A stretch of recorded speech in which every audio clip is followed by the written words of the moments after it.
Yeah, but June Yeah. 21st, just so we know, is National World Naked Hiking Day. It's a thing. Really? There you Yeah. Did you see go. anybody else hiking naked? No, no, we didn't. Isn't that awkward if you're coming up on Johnson Canyon and you're the only ones naked? Well, I don't know. I guess it depends. What would you, Demi? What would you do? I would wonder. Well, you look at them like they're weird, right? Like, didn't you get the Yeah, memo? like, why are you guys It's wearing naked clothes? day. Yeah, it's Seriously, Johnson you guys Canyon. need to you guys need to hike in t-shirts that say sparking erections. Oh my God. Then we wouldn't be naked. Then it would be a bottomless That's hike. true. That's true. It would have to be a flag that says sparking Yeah, with erections. your- Oh, Sandy, Right? why are we so fucked up this week? Just tell us.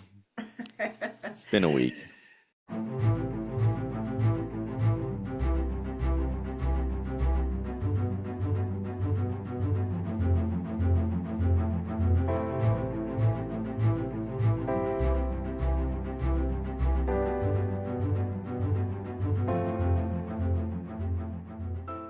Welcome back to another edition of the Pear Genius Podcast. I got the lady in red with me, the deliciously delectable Kati Pauls, and Oh, ew. yeah, everybody just shut it off. Done. Out. Pear Genius Podcast. Never again. God, how much can this guy like his wife? It's disgusting. Anyway, we got Sandy Mulroy in the house. We're gonna loop her in here because she was a funny little guest. She just kind of started without letting us do our intro. But Sandy Mulroy from solarpowerhealth.com. Check her out. We're going to get into Uranus entering Gemini. Kati thinks that's hilarious. I can't keep track of all these energies I'm supposed to. All I know is 1 week is great, and the next week it's like, what the heck? My wife is driving me bananas. Really? Oh. All right. Noted. I thought I was pretty nice yesterday, and then she's like, wow, we're just like this all day. I'm like, really? I didn't get that memo. That's hilarious because that's going on here too. I'll say something that I think is a compliment that'll be taken as an insult, and then I'll be upset that it was taken as an insult, and then we try to lighten it by joking, which someone just by the time it says like, let's just not talk. I feel like we should not talk. Right? That's what she did to me. She's like, I'm just going to go into my own room and do my own thing. I'm like, okay. All right, let's talk about Uranus. Yes, let's do Yeah. it. Oh, man. Let's do it. Yeah, I'm glad that we're doing this one because I think, as we said last time, Uranus is my favorite planet. It represents liberation, and it represents sudden changes. And some astrologers that don't love it call him the Lord of Chaos.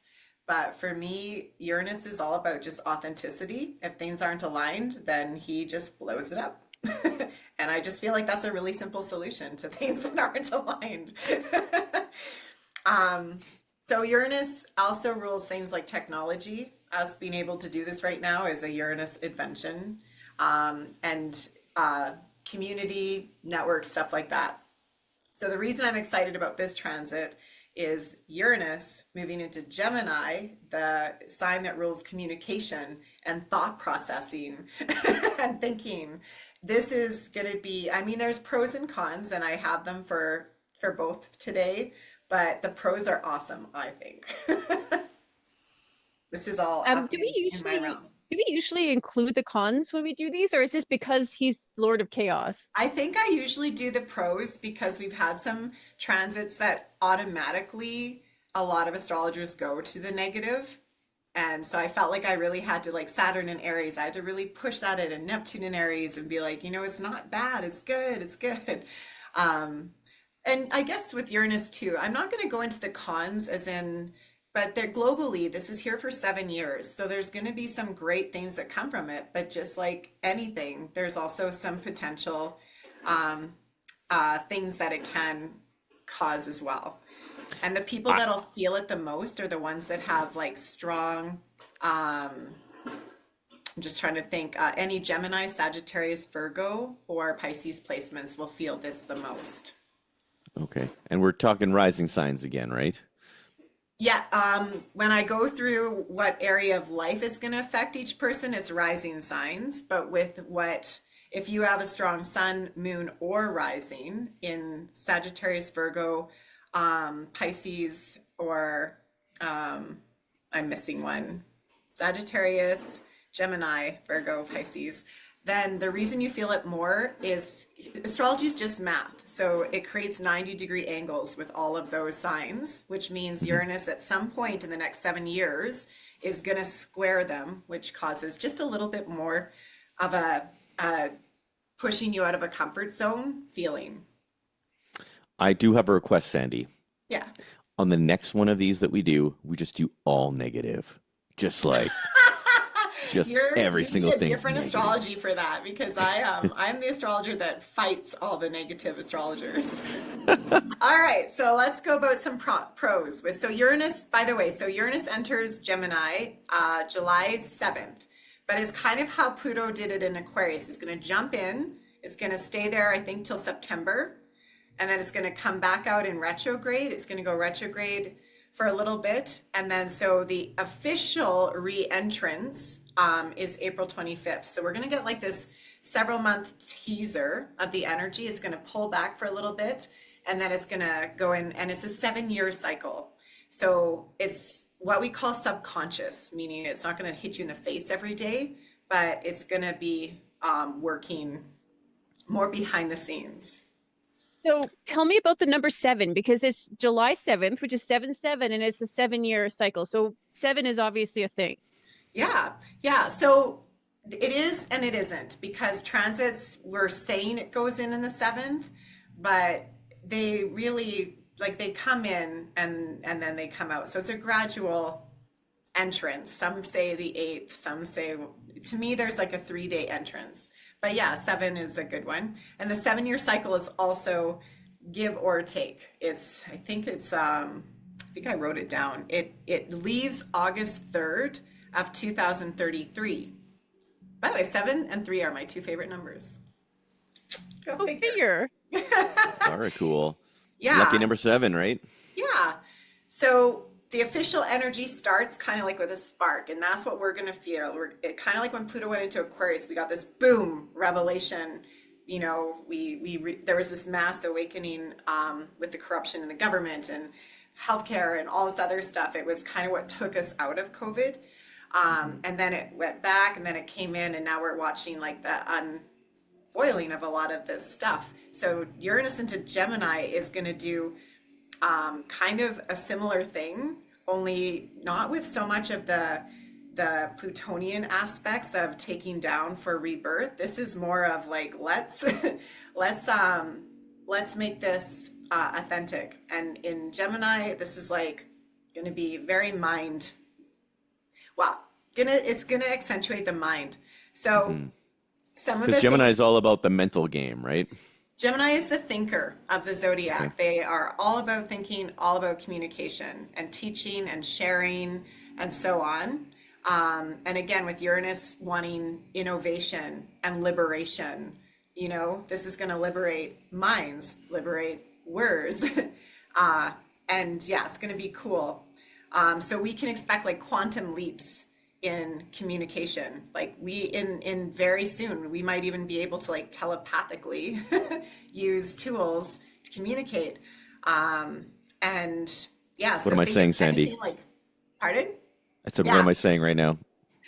I don't want to talk about that anymore. Right? It's true though. She knew exactly what I was thinking. We're going naked hiking. Yeah. Okay. we're out.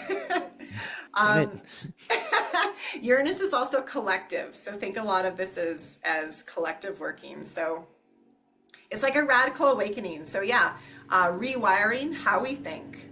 You know, we've been told how to think for a long time. So there's going to be a lot of revolutions in how we actually think collectively, where we go to for media and news and so on. Whenever we think of the energies of Uranus, it's really about more of these like authentic, real little pods. The power goes to the people, not out. And then we're going to feel like there's going to be some rebellion against misinformation and media control, censorship, stuff like that. Because I'm all about Uranus that. does rule rebellion. Peaceful rebel, though. He's not destructive Right. per se. And also we can see surges in transport because Gemini has a lot of short distance travel is one of the kind of things that is in their ballpark. So we might even see more drones like flying cars, teleporting concepts coming up and stuff like that. So that'll be the cool stuff. And so breakthroughs and neural networks, like literally like brain surgeon and what we can do. And there's already so much of that coming up there, in Japan and stuff with what they're able to do with the brain and robots now and so on. So we're going to see a lot more of that. But for me, it's the empowerment of thinkers. And that's the important part, right? Sure. Yeah. And then the negative is mental overstimulation. And there can be like surges of anxiety and stuff like that. Rise of AI disinformation. Oh yeah, for sure. Rebellion. It's a Pandora's box, right? Yeah, Pandora's box. We can also see a rebellion of people who are just rebelling because how people were virtue signaling. Now they might rebel and they won't, but they don't know why. Right. AI told me to. It's because they can't think on their own. That's why. Yeah, and of course digital addiction and stuff like that. So the negatives aren't huge, but there's some that anytime you put communication and Uranus together, there's going to be a huge surge in technology and anything to do with the mind. Awesome. Yeah. So are we curious to know how it's going to work with each person? I don't think Kati's ready. No, you're not ready. I'm ready. You're ready? Oh, I'm ready. You know what's so crazy is that before we got on the podcast, I pulled a card. I'm like, how do I get into the energy of this? And I pulled the devil. Oh, wow. Well, that's scary. So, I mean, you said digital, what is that when you have too much of something? It's misinformation or digital overload? No. Overload. Yeah, well, obsession almost, right? It's obsession. Oh, the addiction, to be obsessed with the addiction. Yeah, totally the devil's playground and going into the darkness, but not giving into it, but realizing you can turn it into gifts. Yes. So, bring on the Lord of Chaos. And that's I think the biggest thing of the Lord of Chaos, and I'll just actually make a note of this for anybody going through a Uranus opposition. This is known as the midlife crisis in astrology. We go through it around the age of 45. Everyone's different. Like some people are 38, some people are 47. It depends. And when you go through that, Uranus opposes where it was when it was born. And like if it's in your house of marriage and your marriage wasn't authentic, you see the crumbling of it. And crumbling of belief systems. So the beauty of Uranus is he just comes in and he's like, is this really you? Is this really you? And if it's not, that's where the chaos ensues. Think like eat, pray, love. But if he's if you're aligned in alignment, then he empowers you. That's a Kundalini rising energy as opposed. So when he does this move into Gemini, people who already have some maybe are working on their mind patterns and stuff, this is where they're going to be liberated and come to real raw authenticity and empowerment. Or it can also cause the shadows, just like any transit can. It's really about, do you use it or do you resist it? If you resist it, it sucks. If you work with it, it's awesome. I feel like so many people are afraid of that midlife time because TV and movies depicts it so terribly. But I think that, for people to realize it's actually in your star chart and to go to an astrologer and say, hey, let's figure this out so that I can work with the energy instead of like being drowned in it. Right. And it's that's very good way of saying it, Kati, because that's really it's nothing to fear. To me, going through the Uranus opposition, this is like your big, huge surge. You figured out where you were in your Saturn return. You got this identity now that you've curated and built and you're strong, but some people don't. Some people choose a job that they were told to get into and they've ran that rat race and they get there and it's around the 45 mark where they're like, I hate this. Like, I'm not happy. And that's when Uranus is like, oh, perfect. Let's, so you're going to get fired tomorrow. But it's probably around that 20-year mark where you've just had enough.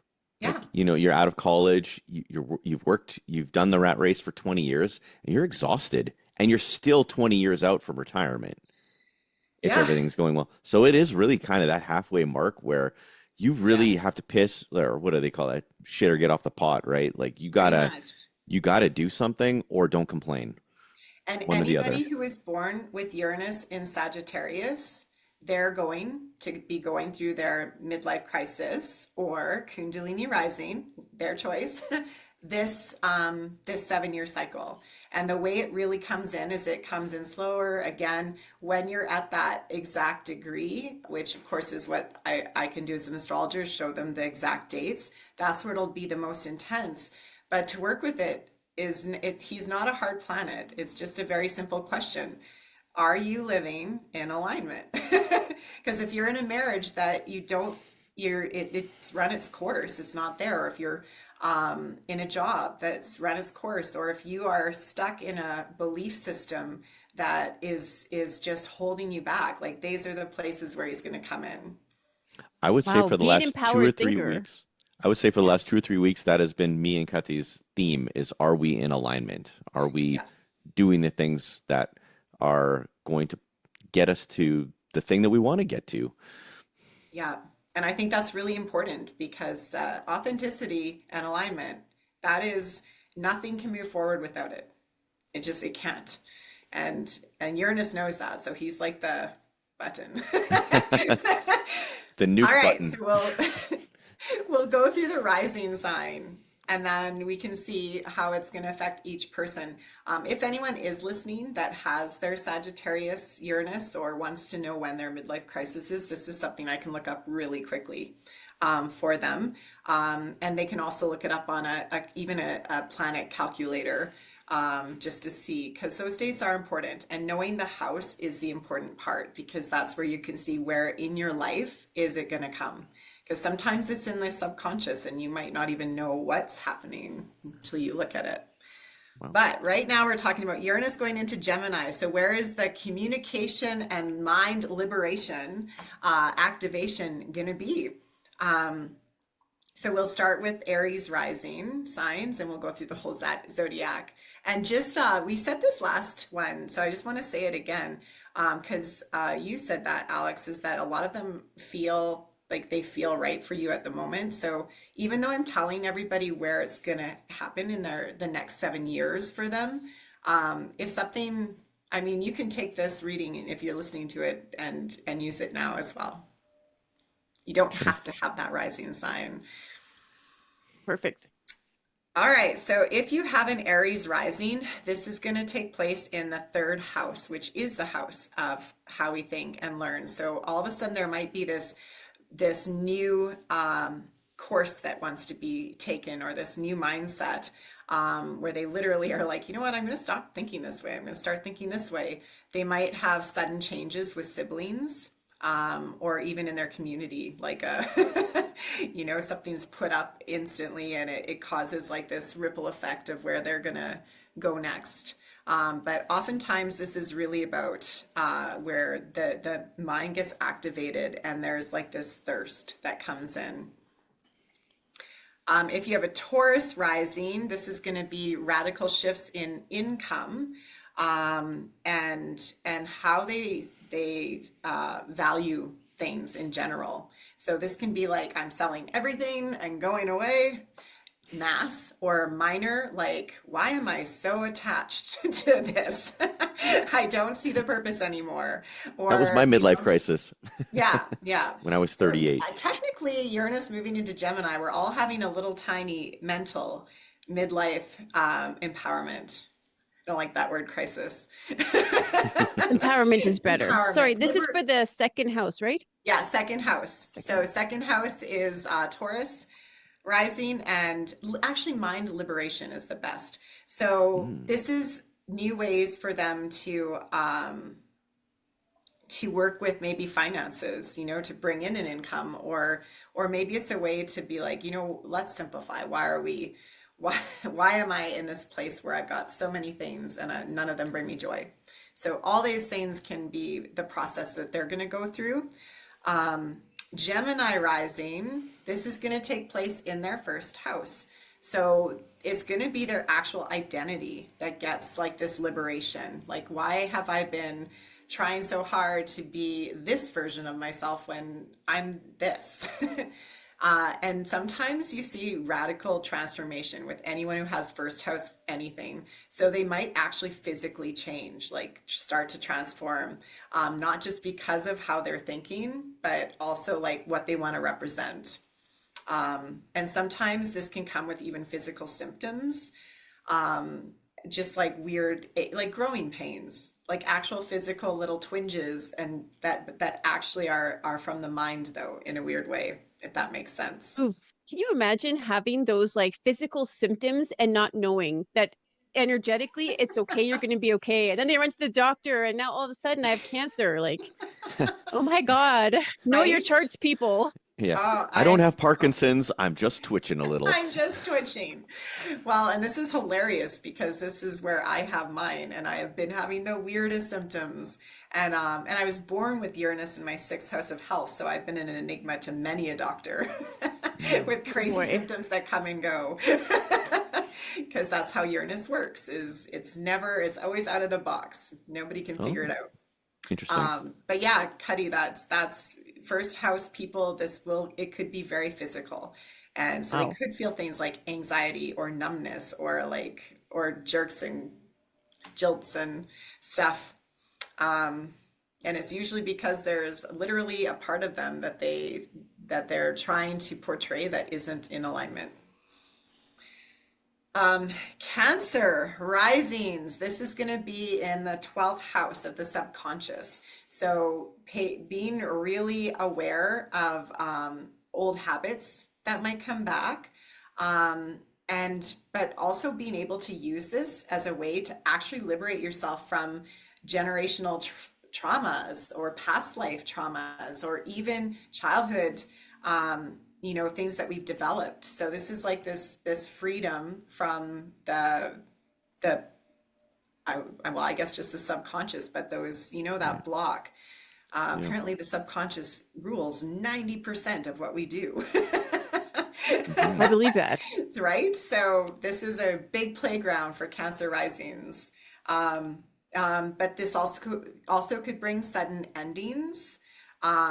And the best way to work with it is also if they can get on a retreat of any time. I always think of, when I think of like mind, liberation, and 12th house, like this is your Vipassana. This is like, how can I go into solitude and like declutter what's going on in here and listen to what's actually going on in there, if that makes sense. So Does. And you know what? I totally forgot that's mine. I'm Cancer rising. I'm like, I want to be that person who goes to the generational trauma unloading. Like, wait a minute, that's me.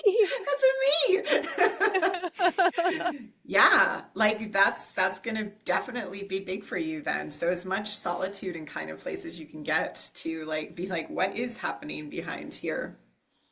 I love me some good solitude. Yeah. Ah. She really does. I always say I want it, and then an hour later, I'm like, I'm lonely. Right? That's me. It's so funny because the kids, we were having this conversation of what are you going to put on your tombstone? And I'm like, I have no idea. And my kids were like, we know what it is. It's going to say alone at last. I love that. Well, this is your liberation for some good alone time. I need me and my thoughts. That's so funny. Alone at last. Yeah. And for me, I watch like a half an hour TV show by myself, and it's euphoric, and then it's like, okay, I'm bored. I need my family.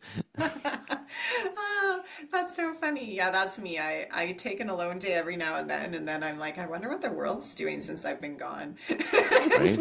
They cease to exist. The world doesn't exist, Sandy. I'm telling you. It's like, I'm back. Yeah. Yeah. Everything's An hour. paused. I love that. That's the way I like to look at the world. If I'm not doing something, then nothing else is happening. Well, according to science, that's true. Right? Thanks, You're not science. observing an electron, it's not existing. Yep. We're in the Matrix. All right, let's keep going. So Leo rising, this is going to take place in the 11th house. So collective thought's going to work best for them. The more they can get into mastermind opportunities, like, finding those places where you can get a whole bunch of ideas together, this is going to fuel that. And making sure that the networks they work with are, again, in alignment. So they might find themselves either unplugging from social media or using it as a tool as opposed to being bullied by it or hurt by it. And then they might also find that they're detaching from old circles. Then Virgo rising, this is going to happen in the 10th house. So there can be some sudden shifts in career or in what their goals and life's purpose have been. They might all of a sudden, the one thing they've been driving their whole life for, they might be like, why am I doing this? I don't want to do it anymore. This is not my thing. I would like to be over here. So if it's a career that they've dedicated their life to, this might be where it ends in the next 7 years. If it's not mentally there, right, for them, it's not the right stimulation, but also they might find that they have that idea also that shoots them into their purpose as well in this whole 7-year process. And if they are not tech savvy Virgo risings, this is a time to get some computer courses under your belt. It's not going away, and this is going to mass leap us. So it's best to be somewhat familiar. That's a great tip, Sandy, especially for somebody who doesn't know, like they know that they have to make a change, but they don't know what to change to.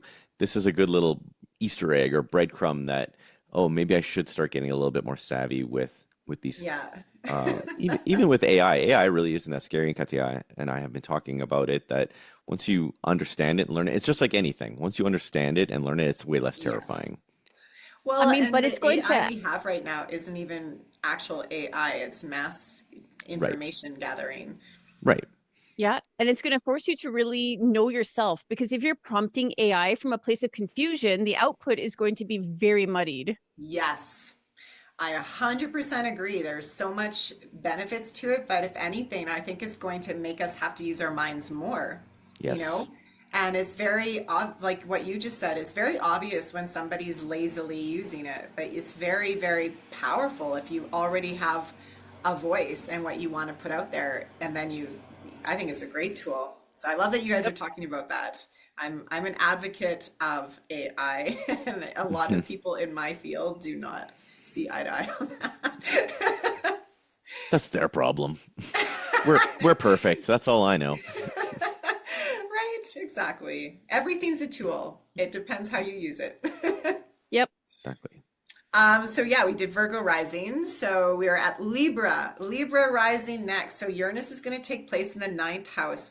So lightning will strike in the belief systems. So this is where somebody might break free from a cult or their own cult. Sometimes we get married to our own beliefs and we have to break up with them, and it's really hard.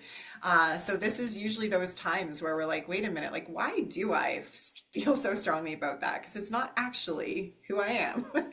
So Right. some of that can happen. You might find some like actual healing being done here too. Like, for example, people who were raised with some strong religious things, they might find a way of re-seeing religion as something that can be productive or collective instead of something that is a tyrannical, that has been misused. They might see the light in it, if that makes sense. So they can actually feel that liberation and kind of find the truth, as opposed to being stuck in that corruption of it. So a lot of stuff like that.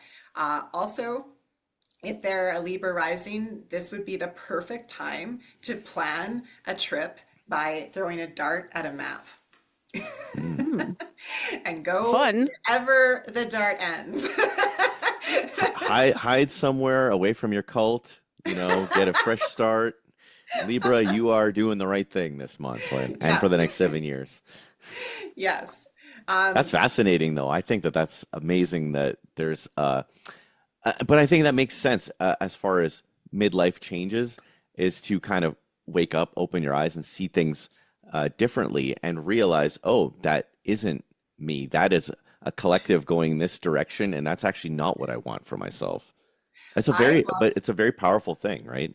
It's so powerful. Alex, one of my favorite things to do and one of my favorite things to say is that my biggest turn on in life is when someone can change my perspective. And to do so, though, it's not by telling me what you think are right or facts, but like I love watching debates, like an actual well-constructed debate where everybody gets to say their a piece. Because by the end of it, you're like, huh, I never thought about that. So Right. this would be an example of that same ninth house, right? Because oftentimes we identify as a belief, or look at with even identity, that word right now. People are struggling so hard to put themselves in a category. And I get it because, it's important, but it's also, once you're there, it can be confining. Right. Yeah. So, next, Scorpio rising. This is back in Scorpio's house, the eighth house. So, if you have a Scorpio rising, there's going to be a transformation in intimacy. This can be some really deep sexual healing, or it can be, there are people who might just completely go abstinent and be like, that's it, I'm done for the next 7 years. But also, Ouch. cut off. This Good luck, also, ladies. there also can be some taboo subjects that come up anytime we work with this. This is other people's money as well. So be careful of what are the hackers and stuff like that. Be very careful answering your phone, stuff like that. Be up to date on your funds, because this is a house of karma. There can still be people that come in and they're there to help you grow, but it can feel a little bit raw at times. So the liberation in the eighth house comes from being able to take a very clear look at what your fears are, because when you can see them clearly, then everything else is an opportunity. And the eighth house does kind of rule those shadows. It rules all the stuff nobody wants to talk about: death, sex, shadows. The devil. The devil, exactly. Deal with your own devil.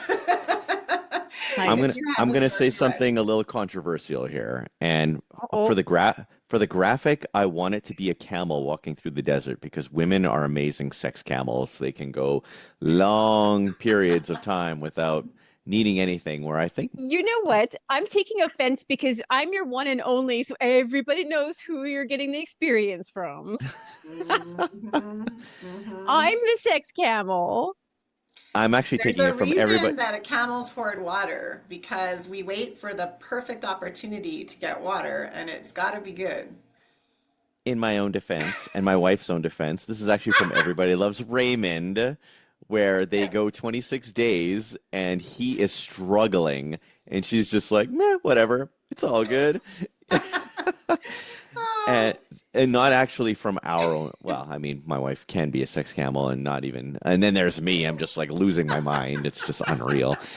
But I will say that there is something powerful about abstaining for a specific amount of time, and kind of resetting yourself, and not being like, for me, it would be like a codependence thing, or a validation thing. So let's yeah. say if I did go a month, yeah, as painful as that would be, it would probably help me reset myself. So I could see it being healthy. Alex, what you're bringing up is extremely important, because if we looked at an eighth house procedure, that's oftentimes like, look before you go into any medicine ceremony or any spiritual practice, they always say abstain, you know?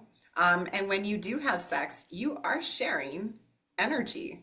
Like, so if you're in a shadow and they're in a shadow, then Mm, so I think it is important to look at that, and what you brought up is really important. And the eighth house, when it comes to intimacy, codependency is the shadow, right? Because true intimacy is being 100% seen and feeling confident in that. So what you're bringing up are huge, huge things that any Scorpio rising already deals with probably in their life, but they're going to feel a lot. But this is liberation as well. Yeah. So this is like, it's going to be front and center. Yeah. See, I started with a joke and I followed up with It was the, actually a with the really good gems. follow-up. I am very impressed. I am a You professional redeemed podcaster. yourself very well. Yeah. Way to save it. My wife's hot. Don't worry, everybody. She's hot. Yes. Oh God.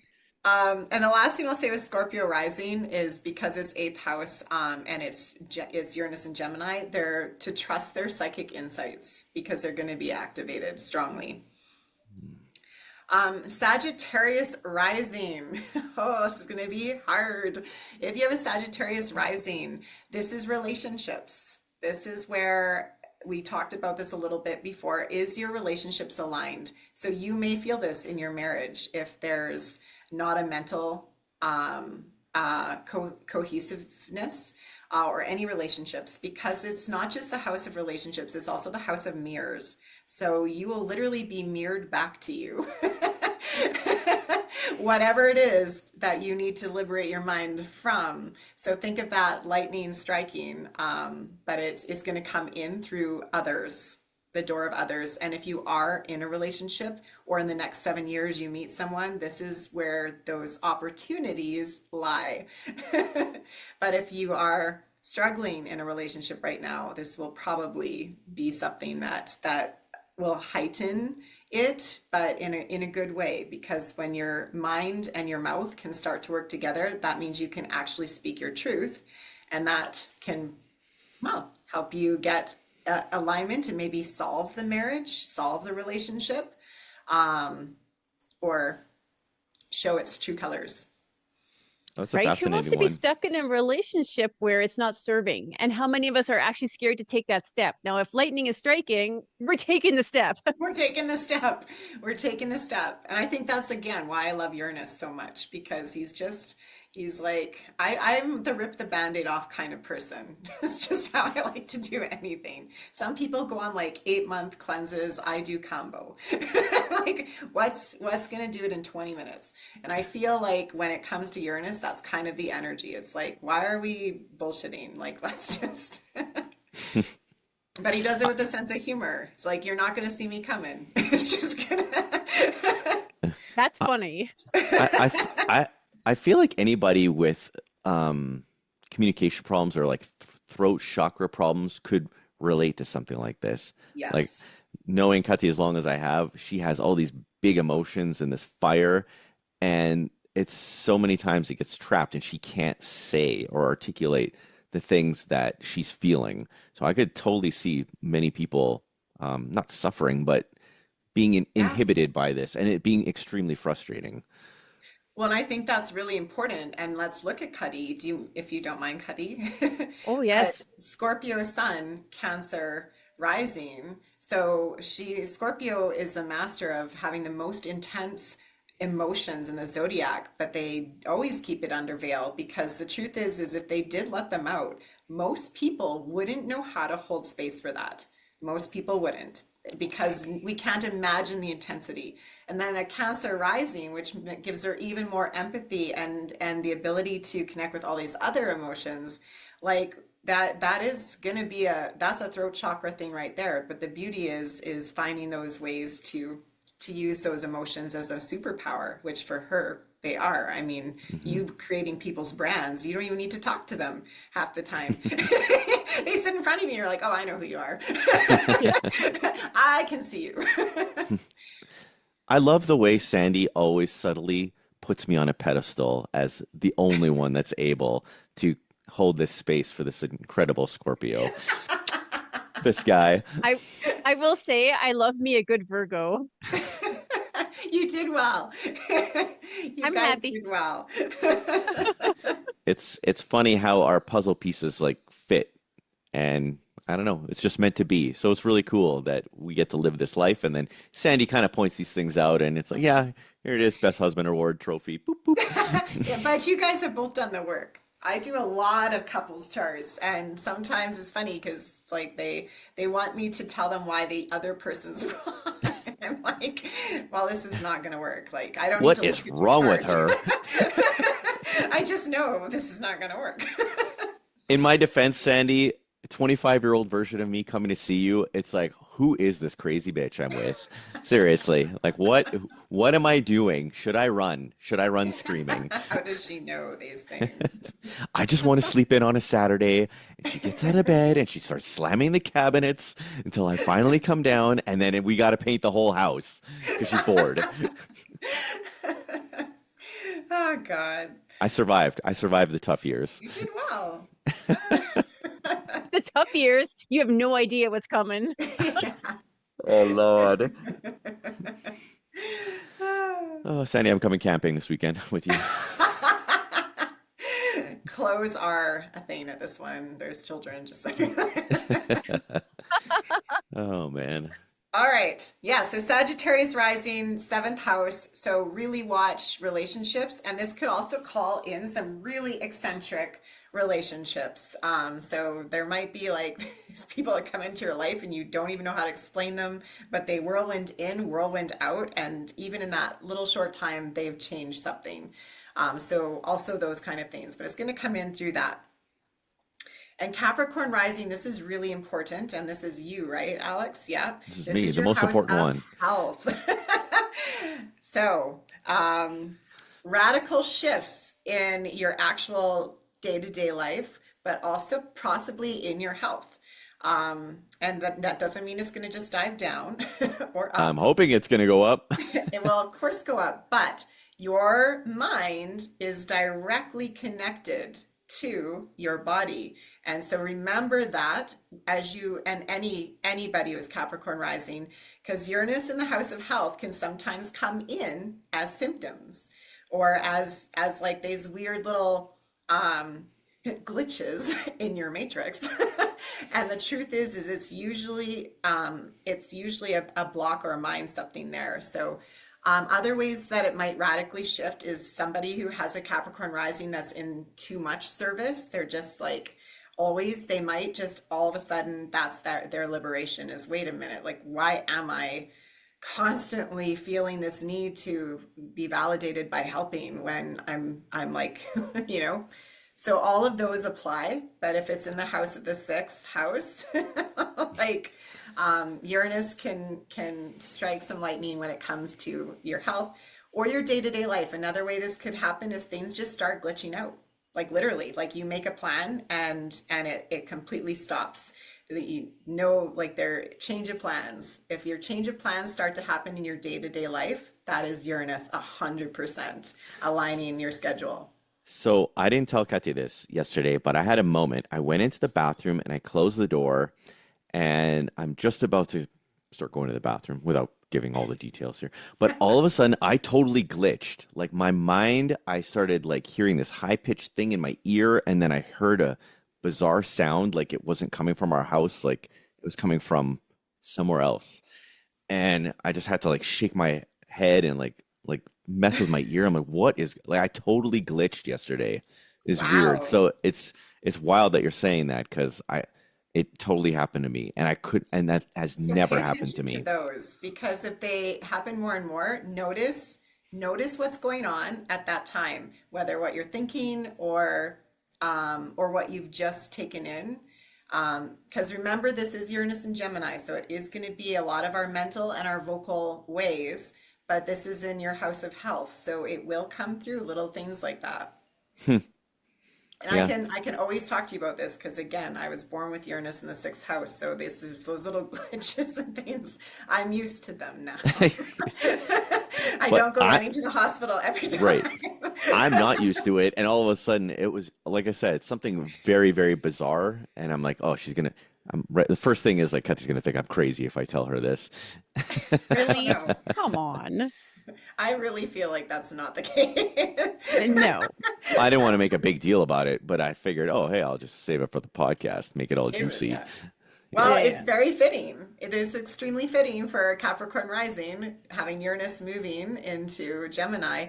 And remember, whenever they do this brief intro, so it comes in and then it retrogrades into Taurus for a little bit and then it comes full in, that I find is for actually for most of the people I talk to and do readings for, it comes in intense and like mass intense, and then it dips out and everything quiets, and then it does its subtle 7 years. And like that's how most of them do it. Like we watched Pluto come in, stop COVID, stop all this shit. And then it left, and then it came back, and now it's like, all right, let's let's move through this. So when they happen, it's usually a boom, and then we get into it. Interesting. The rest will be more subtle. Okay. So where were we? We were with Aquarius rising, right? That's the next one. Yeah. Capricorn. Gotta flip my page of my notes. What house was Capricorn in? Capricorn was sixth house, so house Okay. of health, service to others, and basically our day to day. All right. So that puts the fifth house for Aquarius. So Aquarius rising's fifth house. This is an interesting house for Aquarius because it's Leo's house. It's the opposite house of their energy. So this is they're being called to come into their ego. Aquarius is always out in the collective fields, right? They're, as much as they are introverts, they're always plugged into everything else. So this is really coming back into their own creative process. So when it comes to how to work with this, or where lightning's going to strike, they have an opportunity to literally dive into their own creative process. And this is when inventions are made. This is when new programs come out. This is when, there's this new way of handling maybe groups and stuff like that. Like it's going to be quite incredible for them. But it's going to be basically innovating how they express themselves and finding this new way of how they actually get to be them. They're already eccentric people, but usually they're eccentric with this awakener vibe. And if they have Aquarius rising, they already have Uranus as the ruler of their chart. That's really important to know. Your rising sign means that the planet that rules that is the ruler of your chart.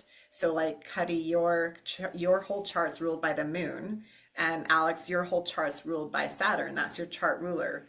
And so Aquarius, Uranus is their Aquarius rising, Uranus is their chart ruler. So they're going to really feel this as this big step into transcending their ego, but by fully going into like, who am I?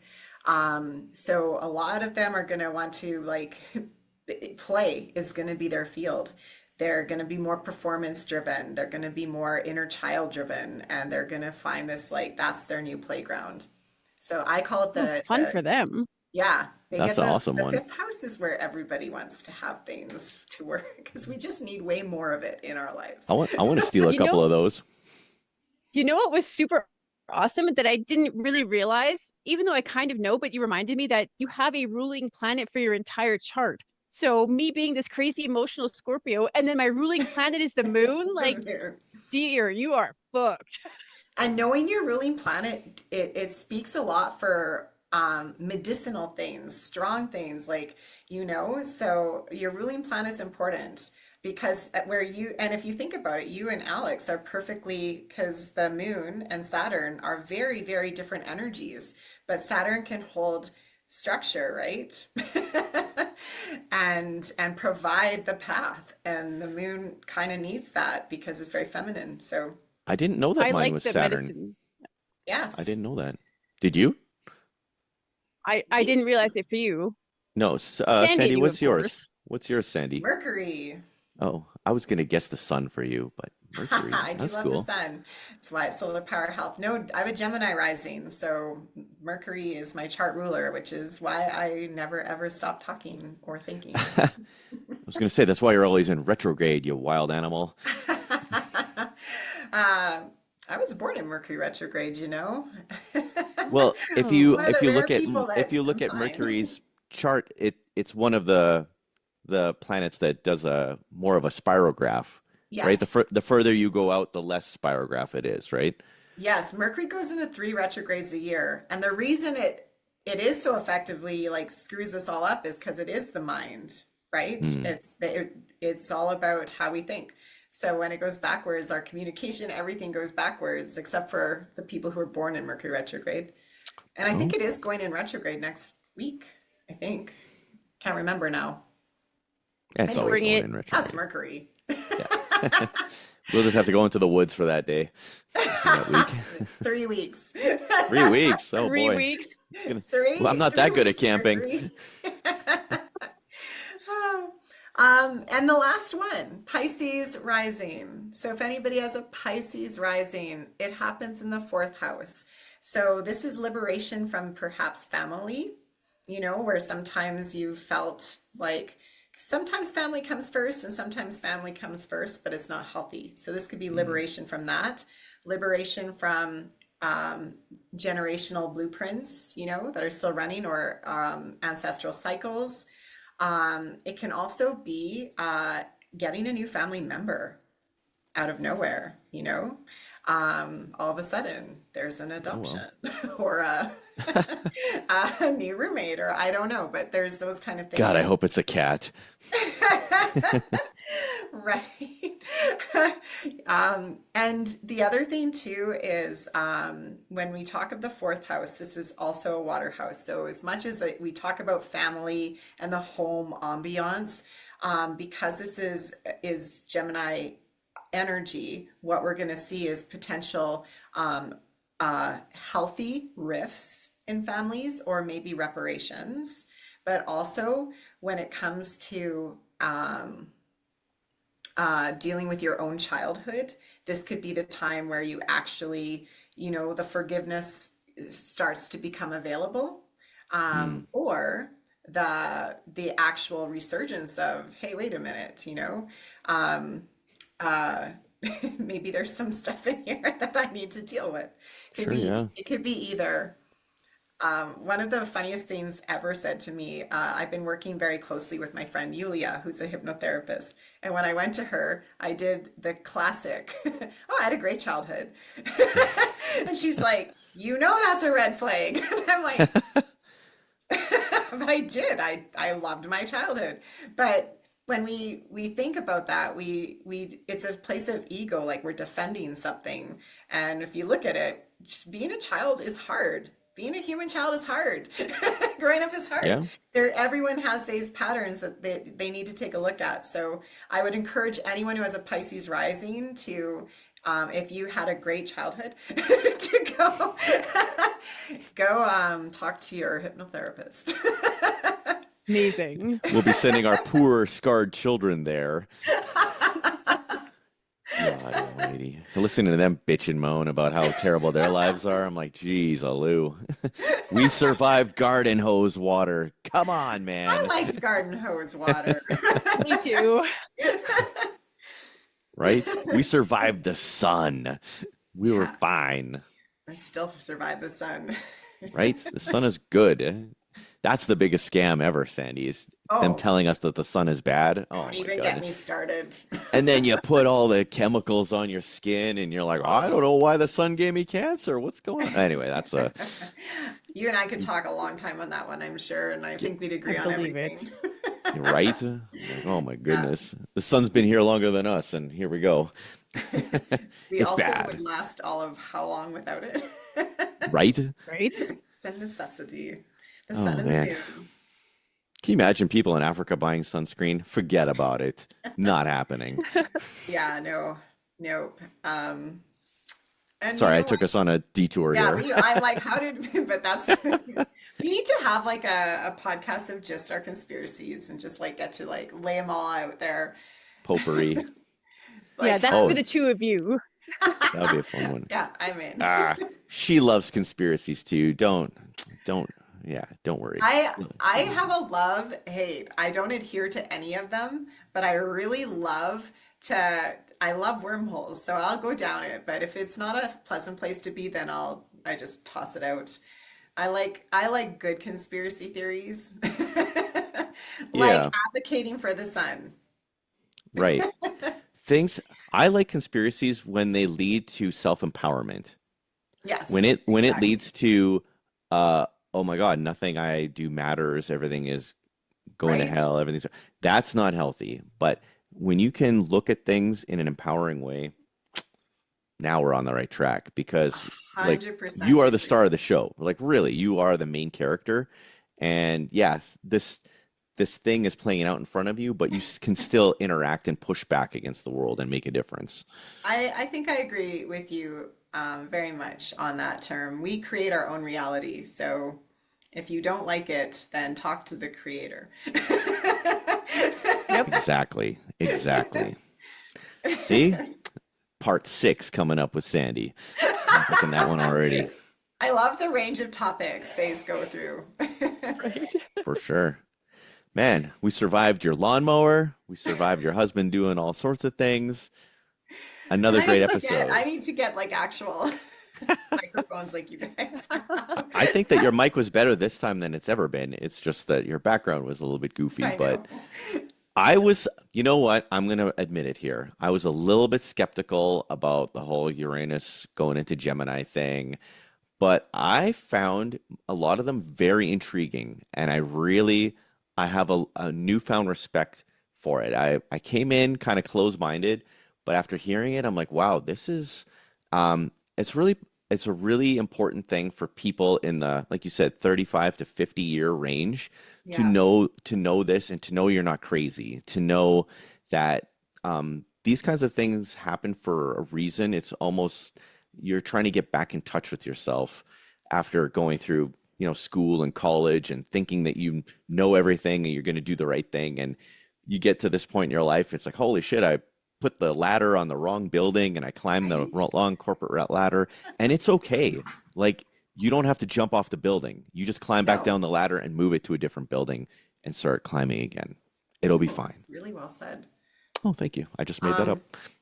the last thing, I'm just because I know we're wrapping up, but the last time Uranus was in there, I made a note. I just want to find it because it's important. Oh, the last time Uranus was in Gemini was 1941 to 1949, and that was a time, so again with communication and technology, where we had radar, early computing, and major communication revolutions during the world wars, right? And so on. So when we think about this, it's powerful because with the technology we have now, and the one thing that we all lack is this communication. We all have access to communicate to anything, anywhere, at any time, but we don't have a collective thing. So I'm Right. hopeful that when Uranus comes there, it brings this liberation of freedom, not freedom of speech as much as freedom of mind, like and being able to evolve there because we've been used to being programmed for so long. Yeah. And one of my conspiracy theories, thinking about humanity for so long, never having telephones, and I think back, I'm like, they probably didn't need telephones. They probably knew how to sit and be calm and still and actually feel and communicate with Right? this realm that we're in. And this is, to me, this is all about making money. This is a phone. This is everything needs to be monetized. Yeah. And meanwhile, if we really look back in history, we've only had a phone for what, 100, not even 150 years, out of how many thousands, Well, and if we used that technology with Tesla's technology, we could literally contact anything, anywhere, anytime, right? just with no money. That'll be on the next Next potpourri podcast. podcast of Maybe conspiracies. that'll come out with this whole transit. Right. Just, You I know can't what? wait. Oh, sorry, dear. Go. I was just going to say that I think that whenever there's like a transit like this or something shifting, people become uneasy because, and especially with the reputation of being the Lord of Chaos, an initial reaction and feeling is unsettling. Yeah. So if you could drop one mantra for us to carry with us for 7 years to work with the energies, what would that mantra be? Um, it would be let it flow. The way to work with Uranus is when something when something blows up or an opportunity is just not happening, then trust that that's Uranus aligning you. So if something doesn't work out, go with the flow would be my advice with that. Don't get hung up Love. on the bumps, right? Yeah. It's Yeah. happening for a reason. Yeah. Exactly. Trust. especially because it's going to be such a mental process. So if you can get your mind around, faith instead of control, then you won't feel the chaos. You'll feel the liberation. I'm so guilty of that this week. I'm so guilty. I think we all are. It's true. I know Kati is just like judging me so hard, and it's like, it's okay. I'm judging me too. Don't worry. If I really truly had faith, I would have faith. I would walk with faith all the time. But yesterday I was pouting like a child. I was drinking my wine and I was moping and in a bad mood because I didn't get my way. The universe didn't deliver what I wanted it to. And Kati had to remind me, it's like, it's for a reason. I'm like, yeah, whatever, woman. Let me just drink my wine. But now you can say, oh, that Uranus. Right? Yeah. It's not a big deal. That son of a bitch. Got me again. Got you again.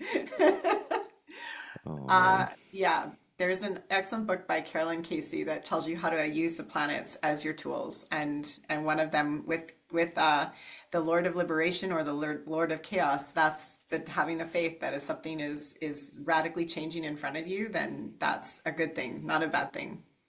For sure. That's a nice way to look at it. Solarpowerhealth.com. Everybody needs to go there. Everybody needs to hit up Sandy, because what would we do without Sandy? What would Sandy do should be my bumper sticker. Or what would the stars tell me? Hit me up, Sandy. Let me know. That's probably better, because what I would do would probably not be the best solution. What do the stars say? There you go. It was lovely seeing you guys.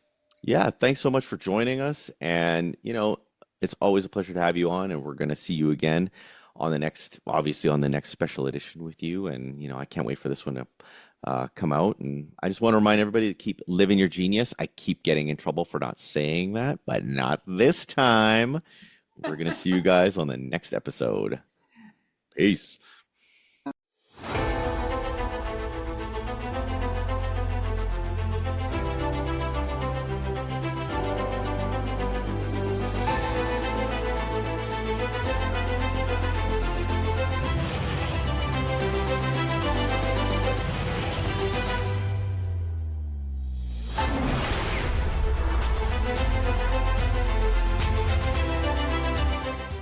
Yeah, so I don't know. Maybe we'll have a look. Right? I told him yesterday I was going to look into it and I friggin' forgot. That reminds me, I'm going to write it down this time. I'll look into it tonight. Yeah, look into it. I wonder if it's cathartic to have like a fake coffin that you can like throw your partner in and close it and just be like, I'm done with you. I think an invisible Hey, cloak Colin. would work way better. Like you just Invisible put it cloak. on and then you can't hear anything. It's like a cone of silence, and you just go around doing what you want in the house and they don't know you're there. Right? That's more magical than a fake coffin. Yeah. By the way, there's no such thing as a fake coffin. If there's a box with a lid, it's a Yeah. motherfucking coffin. It's a real coffin. Well, not if I don't lock it. I like the invisible cloak. Yeah, Um, it's more magical. Yeah. You guys just sparked a core memory of mine. I remember in the basement, I would always build like these forts and things like that. And it was, first off, it was nice to be in the basement because it was far away from my parents. And then to build a fort and have an extra layer of protection from their insanity and that kind of thing. I was like, oh God, there was just something so amazing about having my toys and being in the fort and just being safe from these two crazy lunatics trying to kill each other. That's so funny. We also built forts, and we'd have passwords I had a lot of siblings, so only certain ones were allowed in. Nice. They had to like have the right password or the right offering. That's cool. So funny. That's I so loved it. appropriate. Oh my God. We could have a conversation about forts and what they actually symbolize for you. Like your fort is so true for you right now, and so is Alex's. And mine was just so that I could have a small environment to control because so much of my exterior life was out of control. So dude, I we're love onto that. something. Yeah, so like fort topic is a thing. Right? Good thing I'm recording already, so we got What it. does We your got fort reveal about you? it, man. Crazy. When my Such a parents good would go idea. out, I would always take the couch apart. I would bring up my Nintendo. I would hook it up to the good TV. I would turn the couch into a fort, and we would have pizza, and it was like the greatest thing ever for my parents to not Sounds be really home great. and to play video games all night guilt free. And oh man, those were the good Right? times when my parents weren't home. Those were the My best of first times. date with my husband, we built a fort out of his couches. Oh, that's pretty Awesome. hot. Watch TV under it. That was the original Netflix and chill. Right? Get into my fort, Sandy. God, why didn't I think of that? That's the ultimate turn on for women. It is technically. I mean, that shows creativity, sense of humor, protection, like all of the Safety. things. Yeah. Inner child stuff, so that they're Yeah. fun, you know? I think women want to be with a guy that's fun, right? Well, I'd like to be with the guy. I would look at the fort. The fort would tell me a lot. Right. So if it's too dungeony, then he's a creep. Yeah. Yeah. Yeah. It's got to There's be some forts romantic. that probably- Oh, Yeah. God. No refrigerator boxes up in here. No. You know what would be super cool is if his fort included a planetarium projector. It'd be like, oh, okay, he's a Ooh. keeper. Right? Uh-huh. That's next level. That's how you get married. Just have like That's how you get married. solar lights on the Right? flashing the planets on the top. Take me Oh, man. now. Yeah, But back in exactly. our day, I don't think we had stuff like that. I think all we had were the stickers, like the little glow in the dark Glow in the stickers. dark. Remember that? Yeah. That you'd put on the Back in our day, I think I would measure a guy's worth by the snacks in the fort. Snacks. Ooh. I thought you were going to say something else. You were going to measure something else. So. Yeah, I can never get rid of that Taurus moon. There's what kind of food are we talking? Right. Yeah. My wife loves snacks too. Like seriously, if we were getting a movie, it was how many chips can we eat in a night? It was crazy what we could do when we were kids. Oh God, right? Not anymore. Nope. I still can. I'll just pay for it the next day.